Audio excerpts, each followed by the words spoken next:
Hey, so it's Sheila again, coach from Cork, Ireland. I work with individuals and organisations around helping them be at their best. So one of the things we're discussing in this video is codependency, and I wrote a book about it, so there are links and things available. But what we're going to chat about a little bit is a kind of an unconscious reward of codependency, and it's the one that trips up most of us when we're in the middle of recovery or moving forward, okay? And this is the level of importance that codependency often gives us. So when we're codependent and we're out there and we're helping others, we get a lot of praise. People say things about how kind we are.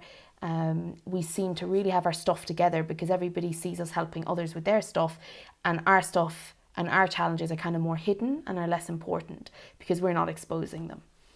And one of the really hard things about shifting codependency is that feelings of guilt can often come up when we start saying no to others and having boundaries.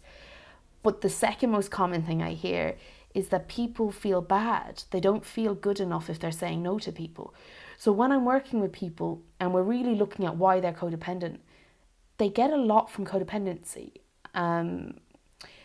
We aren't codependent by accident. It's very functional for a long period of time.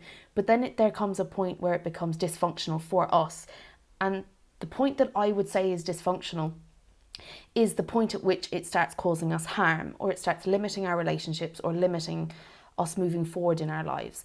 At the point where our codependent behaviours start to impact the way that we are in the world in a way that holds us back, I think is when it's time to address it. Ideally addressing it before then, but most of us don't know we're codependent before then. But at that point, what comes up is, and what a lot of people aren't discussing, is that there's a really good reason to be codependent. There's a lot of praise, there's a lot of approval, there's a lot of people thinking you've got it together. It's a less vulnerable place to be because you're the helper all the time and you're the solver. So it looks like you have your stuff together and it looks like you're okay. And for a lot of us, that feels safer than being seen as vulnerable or being seen as getting things wrong. So one of the core things with letting codependency go, there's the guilt with saying no more, which I hear a lot about. But there's this other piece, which is, where am I going to feel good about myself now?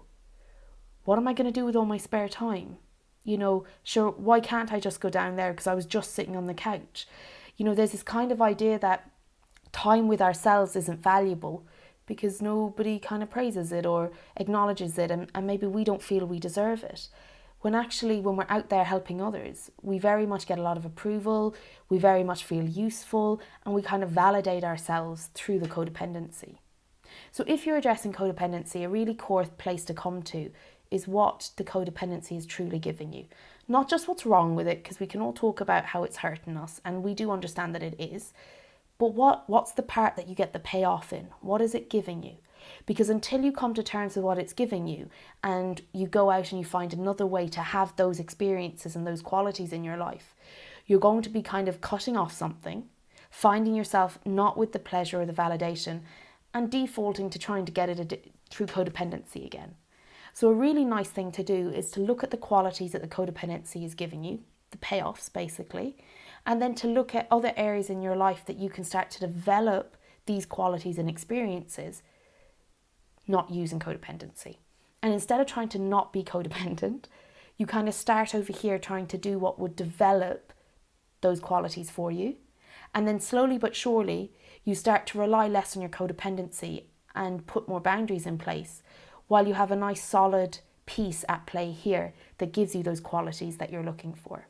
And I think that can be really helpful. I know it's helped me and it's helped a lot of the clients I've worked with. So I hope that was helpful and a new perspective for you. It would be great for you to come to terms with the list of things it does give you, the payoffs for you, because unless you can really own that, it can be really hard to support yourself through recovery, through change. So looking at what the payoffs are of your current behaviours can be a really good way to understand what you actually need. Again, there was another needs video that I did in this line, so it might be interesting to have a look at that now as well. Okay, I hope that's helpful, and I'll talk to you soon. Bye.